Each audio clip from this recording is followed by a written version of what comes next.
again. I think this is about my sixth or seventh time to be here, and I don't know of any graduates of Hyles-Anderson College that I would rather be with than the graduates here, starting with Brother and Mrs. Goddard and all the way down to all the folks that have attended and graduated from our college. It's always a joy to get to be with you, to see many of you. I just wish that our paths would cross a little more often, but that's just not the way life unfolds. And so I'm glad that I do get to be here this evening.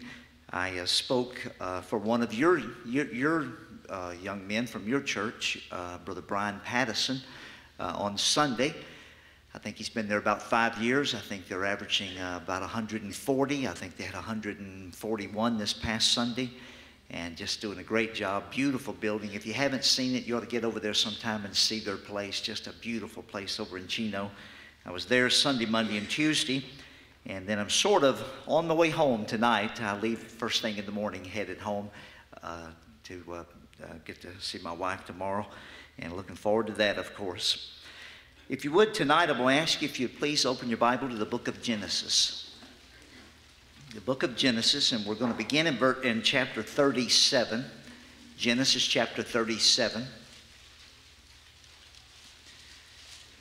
We're going to use our Bible several times tonight, so if you'll leave it open, we'll turn to a few different passages, all in the book of Genesis. I chose a book that all the Hyles-Anderson graduates could find.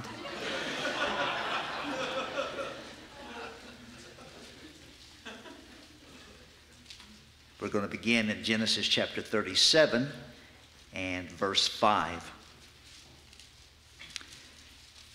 And Joseph dreamed a dream, and he told it his brethren, and they hated him yet the more.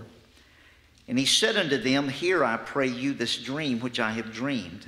For behold, we were binding sheaves in the field, and lo, my sheaf arose, and also stood upright, and behold, your sheaves stood round about, and made obeisance to my sheaf.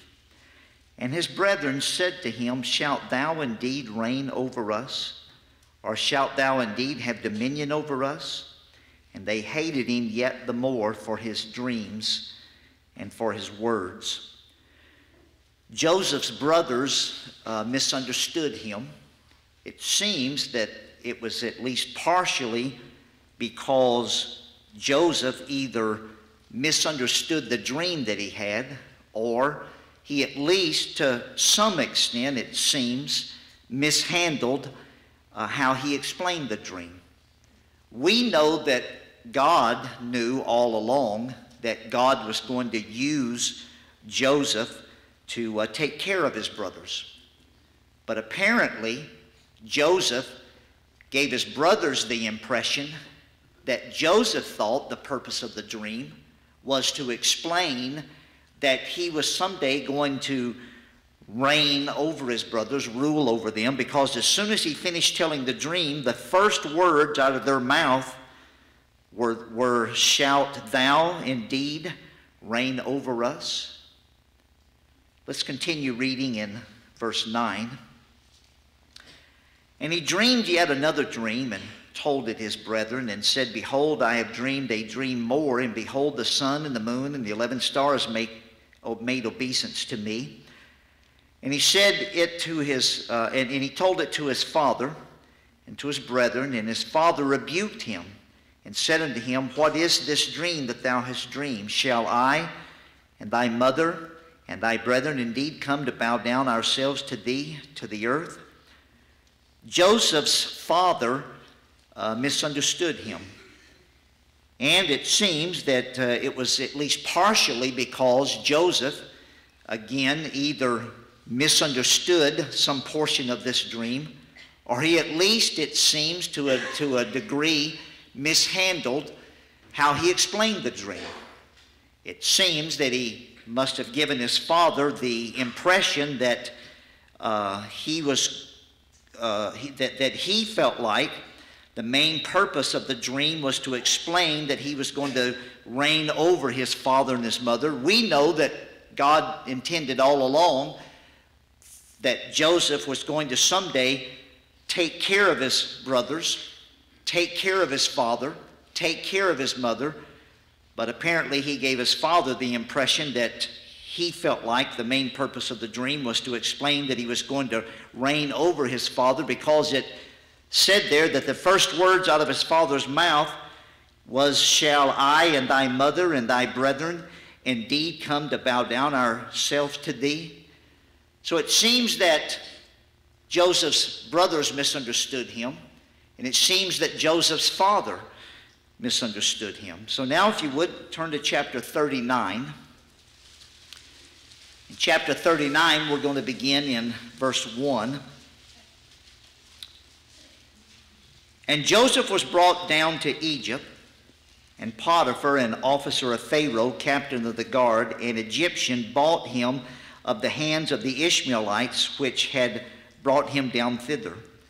And the Lord was with Joseph, and he was a prosperous man, and he was in the house of his master, the Egyptian. And his master saw that the Lord was with him, and the Lord made all that he did to prosper in his hand. And Joseph found grace in his sight, and he served him, and he made him overseer over his house, and all that he had he put into his hand." So Joseph was sold by his brothers into slavery. The slave traders who bought him took him down to Egypt. Potiphar, the captain of Pharaoh's guard, bought him. He began to serve Potiphar, and Potiphar could tell that the Lord was with him, and so he put Joseph in charge of everything that he had. All right, now let's continue reading in verse 7. "And it came to pass after these things that his master's wife cast her eyes upon Joseph, and she said, Lie with me. But he refused and said unto his master's wife, Behold, my master wot not what is with me in the house, and he hath committed all that he hath to my hand. There is none greater in this house than I, neither hath he kept back anything from me but thee, because thou art his wife. How then can I do this great wickedness and sin against God? And it came to pass, as she spake to Joseph day by day, that he hearkened not unto her to lie by her or to be with her. And it came to pass about this time that Joseph went into the house to do his business, and there was none of the men of the house there within. And she caught him by his garment, saying, Lie with me. And he left his garment in her hand and fled and got him out." Potiphar's wife misunderstood Joseph. She thought he was the kind of man that she could seduce. And it seems that it was at least partially Joseph's mishandling, misunderstanding how to handle the situation, or his mishandling of the situation. If you would look back in verse 10. In verse 10 it says, "And it came to pass as she spake unto Joseph day by day." Notice that this was not a one-time occurrence. This was not a, hey, where did this come from out of a situation. This had happened time and time again. Day by day she had tried to get him to lie with her. And then it goes on to say, "And he hearkened not unto her to lie by her or to be with her. And it came to pass about this time that Joseph went into the house to do his business, and there was none of the men of the house there within." Joseph was in charge. He was in charge of everything Potiphar had, which included the other servants that worked for Joseph. It was Joseph's decision to decide who was going to repair the roof, and who was going to repair the fence, and who was going to take care of the sheep, and who was going to mop the floor, and who was going to cook the meal, and who was going to clean the windows. And he could have arranged for somebody else to be in that house. Now, there's nothing in the scripture that causes me to suspicion that he did this on purpose, but he was at least careless in the way he arranged the situation, and he should have known better than to go in that house and be there alone with just her. And so she thought this was the chance that she was going to have to seduce him, and it was poor planning on his part that he mishandled the situation and caused her to think that today might be the day. Let's continue reading in verse 13. "And it came to pass, when she saw that he had left his garment in her hand and was fled forth, that she called unto the men of the house and spake unto them, saying, See, he her husband, hath brought in an Hebrew unto us to mock us, he, Joseph, came in unto me to lie with me, and I cried with a loud voice. And it came to pass, when he heard that I lift up my voice and cried, that he left his garment with me and fled and got him out. And she laid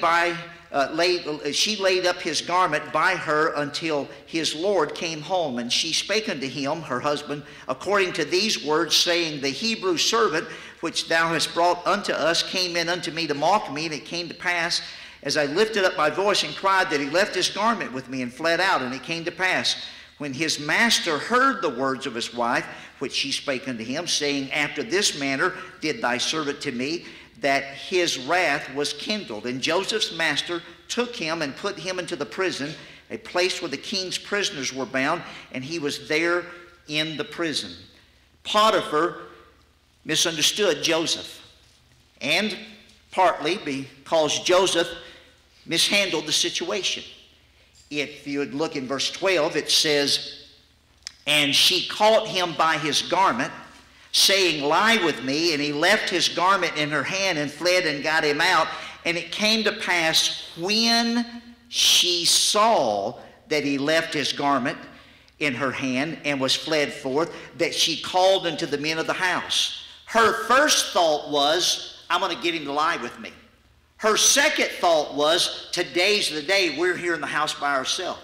But when he panicked and left that garment behind, he didn't have to leave that garment behind. He could have taken it with him. You know, you say, well, she had a hold of it. Well, he was a strong young man. He could have jerked it out of her hand. And I know you may say, well, you don't know how big she was.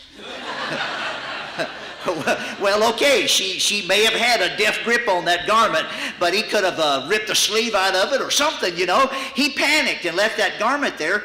And when she saw that he left the garment behind, then she had her third thought. Her first thought was, I'm going to get him to lie with me. Her second thought was, today's the day. Her third thought was, when she saw that garment, if I can't get him to lie with me, I'll at least ruin him.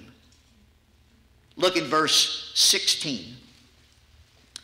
And she laid up his garment by her until his Lord came home. She knew that was her evidence. She didn't have any evidence until she realized that he had left that garment there.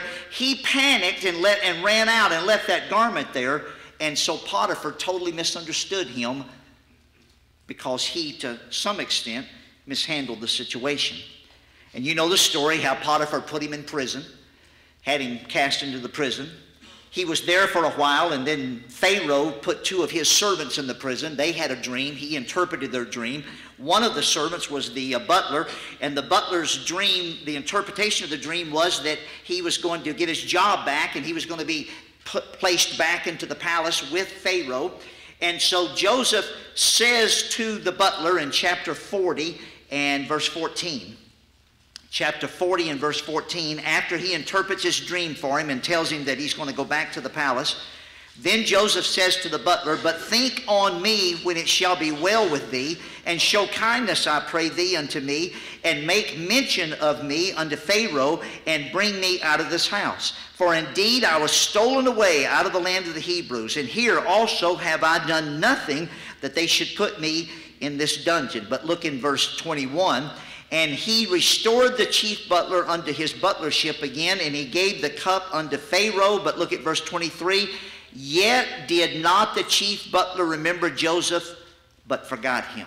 The butler misunderstood Joseph. He thought Joseph was just another inmate who claimed he didn't deserve to be in prison. Have you ever preached in a jail service? Have you ever had an inmate tell you while you were preaching in a jail service that he didn't deserve to be there? I mean, have you ever had an inmate tell you that he did deserve to be there? I mean, every single time I preach in a jail service, it's always, you know, it was mistaken identity. I don't deserve to be here. I just happened to be in the car. I didn't know what the other guys were going to do. I got caught up in the situation, you know. And this butler thought Joseph was just another inmate, just claiming that he didn't deserve to be there, and he went off and forgot him for 2 whole years. But you know the story, how finally Pharaoh had a dream. The butler said, oh yeah, I know a guy down in prison. He can interpret your dream. And so they brought Joseph up out of the prison. He interprets Pharaoh's dream. He becomes second in command in the entire nation. He saves the nation from famine. He saves the world from famine. He saves his brothers. He feeds them. He takes care of them. He takes care of his father. He takes care of his mother. He has them all moved down to Egypt. He introduces them to Pharaoh. He makes sure that they find favor in Pharaoh's sight. He provides for them to live in the best part of the land. He provides a living for them. He provides their income. He provides their well-being. He feeds them. He cares for them. And they all live happily ever after in the land of plenty until Joseph's father dies. Now turn to chapter 50. Genesis chapter 50. Many years later, Joseph now for all these years has been in charge of the kingdom. For all these years he has provided a place for his father and mother and his brothers and their families to all live. For all these years he has made sure they kept favor in Pharaoh's eyes. For all these years their livelihood has been provided by Joseph. Now look in chapter 50 and verse 15. Verse 15, and when Joseph's brethren saw that their father was dead, they said, Joseph will peradventure hate us, and will certainly requite us all the evil which we did unto him. And they sent a messenger unto Joseph, saying, Thy father did command before he died, saying, So shall ye say unto Joseph, Forgive, I pray thee now, the trespass of thy brethren, as if he had not ever forgiven them. As if, after all these years of taking care of them, he had never forgiven them.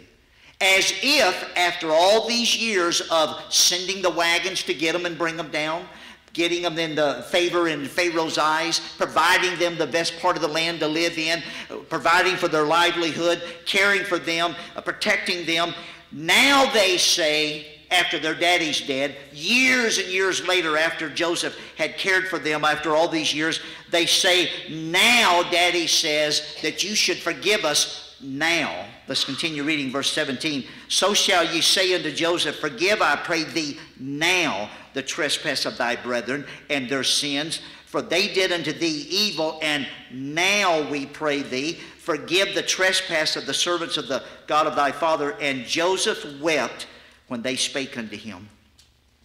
After all these years, Joseph realizes that he's still being misunderstood by his brothers, the ones that he's cared for. He's loved them. He's provided everything they needed. And after all of those years of serving and serving and serving and serving and serving his brothers, he realizes near the end of life now that they are still misunderstanding him. And it seems to me that it is partially because Joseph mishandled the situation. You remember when the brothers came down to get the corn? You remember how roughly he treated them? Hey, nobody said he had to do that. There was nothing that made him treat them that roughly. But you remember how he accused them of being spies? You remember how he threatened them? You remember how he blackmailed them by putting their gold back in their bag? Remember how he arrested them? Remember how he accused them of being spies? Remember how he held one in prison while he sent the others back home?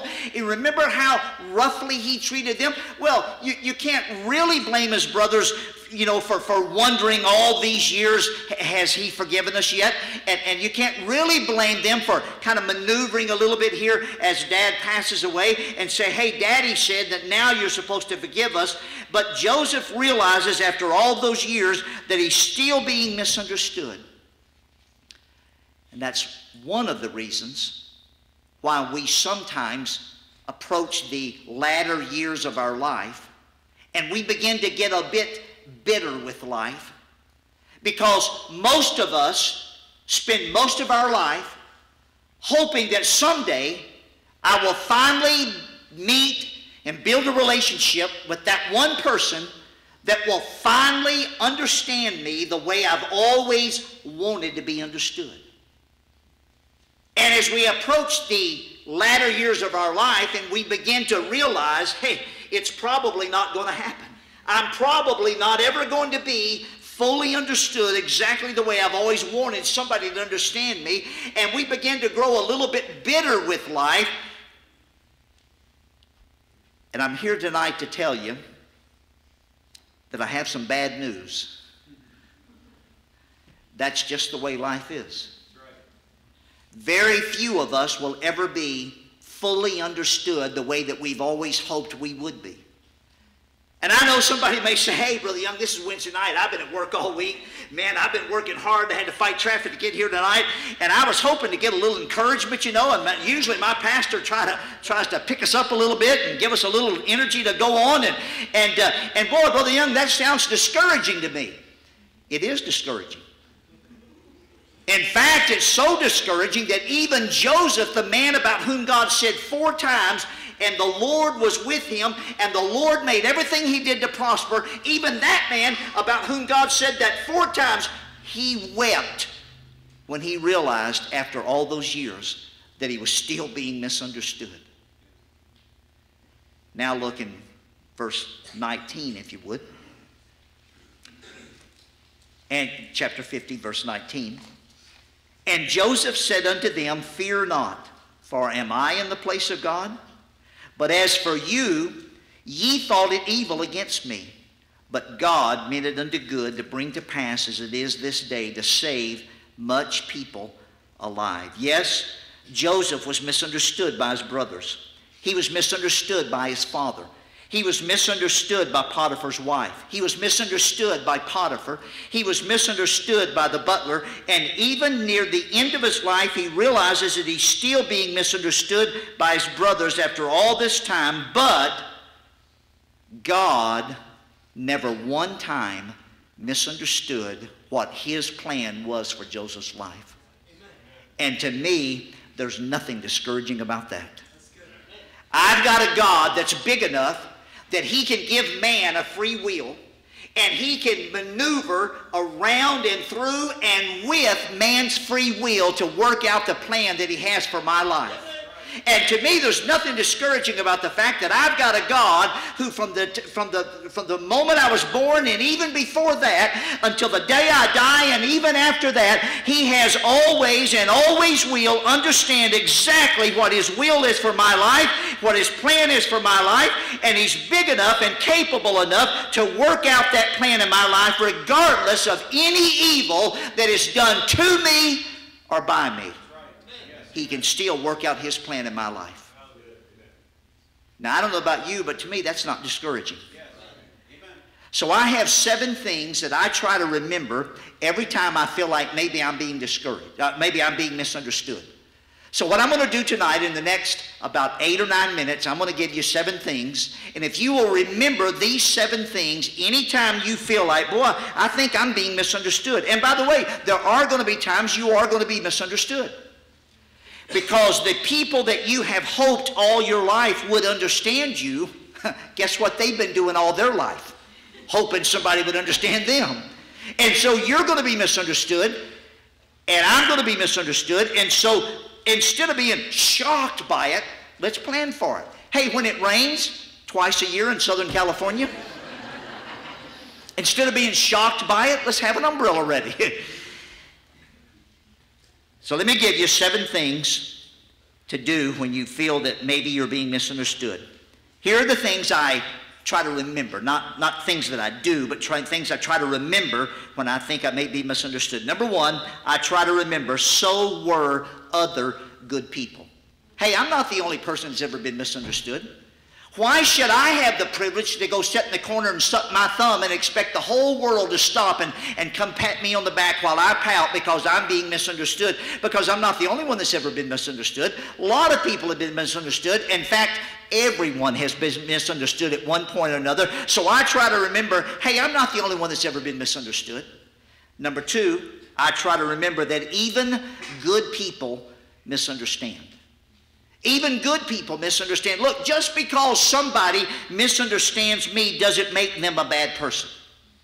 Even good people misunderstand each other, and I try to remember that when I feel like maybe I'm being misunderstood. Number 3, I try to remember I am usually not being misunderstood as much as I wish I were. In other words, I'm not quite as innocent as I want to act like I am. Usually, there's a little bit of something there that caused those people to think whatever they're thinking about me, and I'm not quite as white-gloved innocent as I want to act like I am. Usually, okay, that leads me to number 4. Number 4, to whatever degree, I try to remember that to whatever degree I am being misunderstood, it is at least partially my fault. You know, either I misunderstood something, or I've mishandled something, or I've failed to thoroughly explain something, or maybe I have failed to develop a testimony that was strong enough to outweigh the accusation. You know, you could tell Ray Young's best friends that I did such and such, and their response would be, no way. I don't believe that. I know him better than that. Ray Young didn't do that. But you could tell those same friends that I did something else, and their response would be, oh, isn't that a shame? Boy, I hate to hear that. Why? Because in that area, I didn't develop a strong enough testimony to outweigh the accusation. And so if I'm being misunderstood, it's usually to some degree my fault. Number 5, the 5th thing that I try to remember, to whatever degree you are being misunderstood, you are probably misunderstanding someone else to that same degree. You know, why should I get to be the one that everybody feels sorry for? Because at the same time that 1 or 2 or 3 people are misunderstanding me, I'm probably misunderstanding a dozen other people at the exact same time. Number 6, I tried to remember not to panic. I try to remember not to panic, and here's why. Because isn't it amazing how many times time can resolve a lot of misunderstandings? Isn't it amazing how many times if you'll just give it a few hours, give it a few days, give it a few weeks. Hey, how many times have you looked back on a situation 5 years later and said, man, I can't believe how upset I got about that. That was the simplest little thing. Boy, it just blew over, it didn't last any time. Or, oh, that's why she said that. Oh, he didn't even know what I was experiencing when he said, hey, oh, he didn't mean to hurt me. You know, how many times, you know, I'm going to make the statement of the year here. God is real smart. And one of his best ideas is that he set life up on a rotating basis. He set life up on cycles. And isn't it great that every morning you get up and start all over? And isn't it amazing how many times yesterday's tragedy doesn't seem quite as bad today? And isn't it amazing how many times last week's catastrophe, you can't even remember exactly what it was this week. Just give it some time. Don't panic. Don't overreact. How many times have I found myself dealing with a problem that wasn't the problem that I had a week ago? That problem resolved itself, and now I'm dealing with the problem that I created by overreacting to the problem I had. If I hadn't have overreacted to the first problem, I wouldn't have any problems left. Don't panic. Don't overreact. I try to remember that. And then number 7, I try to remember that I have a God who has always understood his plan for my life. And there's nothing discouraging about that to me. So, Brother Young, what should I do? Okay, if I'm misunderstood and I remember those 7 things, what should I do? How should I handle the situation when I am misunderstood? All right, one more verse, and we'll be done here in just a few moments. We'll get out pretty much on time tonight. Look at verse 21. Genesis chapter 50, verse 21. Let's go back and read verse 20 again. In verse 20, Joseph said, but as for you, ye thought evil against me, but God meant it unto good, to bring to pass as it is this day, to save much people alive. Now therefore, fear ye not, I will nourish you and your little ones. And he comforted them and spake kindly unto them. 4 things to do when you're misunderstood. Number 1, speak kindly. Notice what he said there. It said, and he comforted them and spake kindly unto them. This would have been a good moment to lose your temper. This would have been a good moment to say, look, guys, after all these years, I'm sick and tired of this. Let's get this settled. But that's not what he did. He spake kindly unto them. When you're misunderstood, number one, speak kindly. Number two, notice what it said, and he comforted them and spake kindly unto them. Do you know why most of us misunderstand somebody else? It's because we allow ourselves to get distracted by some burden that we're carrying. Usually when somebody else is misunderstanding you, that's someone else who's misunderstanding you. They're misunderstanding you because they have been distracted from you by focusing on their self about some burden that they have. They didn't have time to focus on you, to analyze you, to sum you up, to judge your spirit, to figure out exactly who you are, where you are, what you need, what they should say. They were distracted from all that you needed because they were carrying a burden themselves, and they got distracted by looking at that burden. And that distraction caused them to misunderstand you. And so what the person who is misunderstanding you needs 99 times out of 100 is comfort. They need to be comforted over, there's something in their life burdening them. So number one, speak kindly. Number two, comfort the one who is misunderstanding you. Number three, notice what it said. Now therefore fear ye not, I will nourish you and your little ones. What should you do? Number three, nourish the one who misunderstands you. Find some way to benefit that person. Find some way to do something tangible for that person. Nourish them in some manner. Take care of some need they have. Okay, if you have someone who's misunderstanding you and you want to resolve the issue, what you ought to do is stand up to them, chest to chest, stick your finger in their face, and let them have it and tell them how you really feel about it.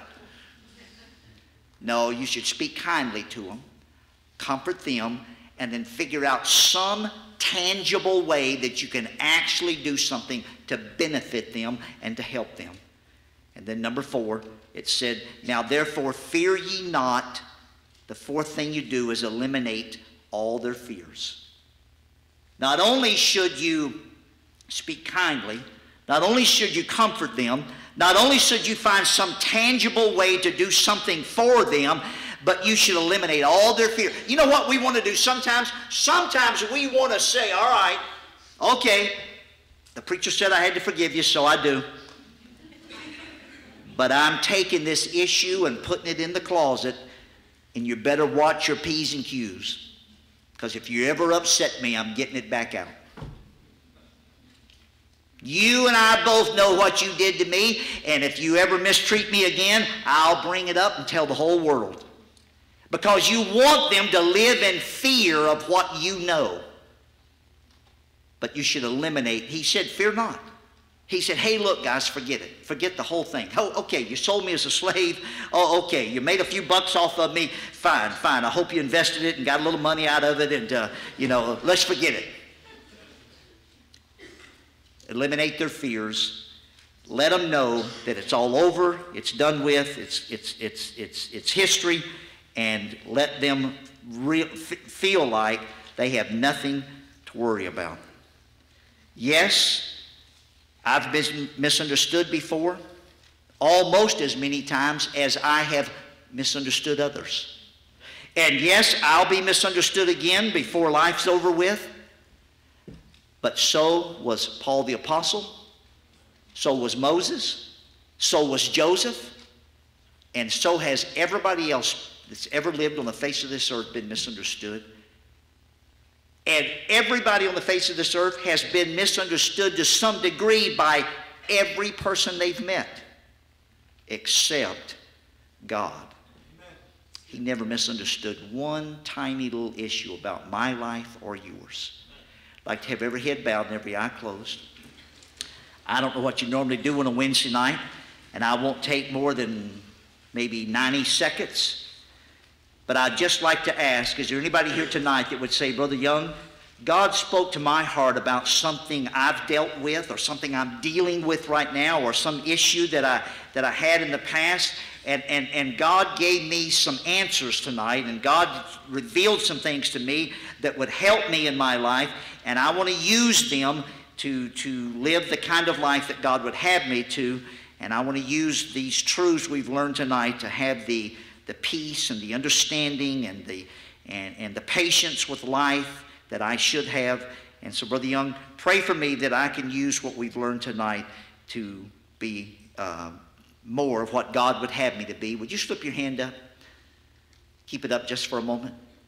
Thank you. Hands all over the house. Now, who would say quickly, Brother Young, I'm thinking of a specific incident that took place or a particular person with whom I've been dealing, and I know now what I need to do differently about how I've been treating this person who was misunderstanding me. Or, Brother Young, I realize now all of a sudden, hey, I've been misunderstanding some folks too, and I need to treat some folks differently. And, Brother Young, I want you to pray for me specifically, and I'm not going to call your name, but pray for me specifically about this specific issue with which I need to deal. Would you raise your hand tonight and say, I want to make a change in this one particular area? Would you keep your hand up just for a moment? Thank you. You may put them down. Father, I pray for these that have raised their hands, and for others that maybe should have.